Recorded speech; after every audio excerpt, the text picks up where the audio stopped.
కొనుగోలు చేసిన భూములకు దగ్గరి దారి కోసం అడ్డదారులు తొక్కారు. అడ్డుగా ఉన్న జల వనరుని మట్టితో కప్పేశారు. నీరు ప్రవహిస్తున్న గెడ్డలను రాత్రికి రాత్రే మూసేసి దానిపై రోడ్డు నిర్మించేశారు.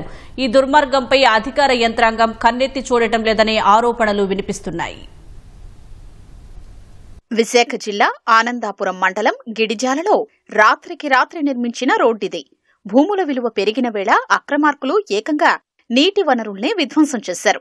బృహదాచల కొండలు, విజయనగరం జిల్లా కొత్తవలస కొండల నుంచి ప్రవహించే వాగును కొందరు వ్యక్తులు దర్జాగా పూడ్చేశారు. ఇందులో అక్రమార్కుల వ్యాపార స్వార్థం తప్ప ప్రజోపయోగం ఏమీ లేదు. సదరు వ్యక్తుల భూములకు నీళ్ల కుండీల నుంచి దిబ్బడపాలెం మీదుగా వెళితే 2 కిలోమీటర్ల దూరం వెళ్లాలి. అలా కాకుండా నీళ్ల కుండీల్ని ఆనుకుని ఓ ప్రైవేటు లేఅవుట్ మీదుగా గెడ్డను దాటుకుని వెళితే 300 మీటర్ల దూరమే వస్తుంది. అలా తమ స్థలాన్ని దగ్గర చేసుకోవడం కోసం ఎలాంటి అనుమతులు లేకుండా ఏకంగా నీటి ప్రవాహం మీద రోడ్డు నిర్మించేశారు. రాత్రికి రాత్రి లారీలతో గ్రావెల్ తెచ్చి నీటి కోసం కింద గొట్టాలు ఏర్పాటు చేసి కప్పేశారు. గతంలో ఆ ప్రాంతం చెట్లు, పొదలు, నీటి ప్రవాహంతో ఉండేది. ఇప్పుడు చెట్లు నరికేశారు.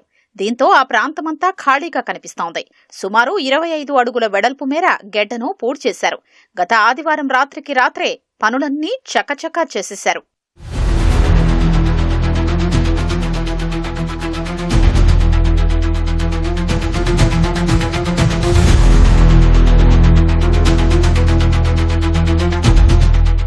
ఆనందపురం మండలంలోని గుడిలోవ ఛానల్లో ఉన్న సుమారు 50 చెరువులకు ఈ గెడ్డ నీరే ఆధారం.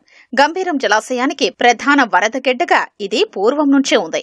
ఈ గెడ్డ కాలువ విజయనగరం జిల్లా కొత్తవలస మండలం చివరి గ్రామాల్లో విస్తరించిన కొండల నుంచి ఆనందపురం మండలం గంభీరం జలాశయం వరకు సుమారు 25 కిలోమీటర్లు ప్రవహిస్తోంది.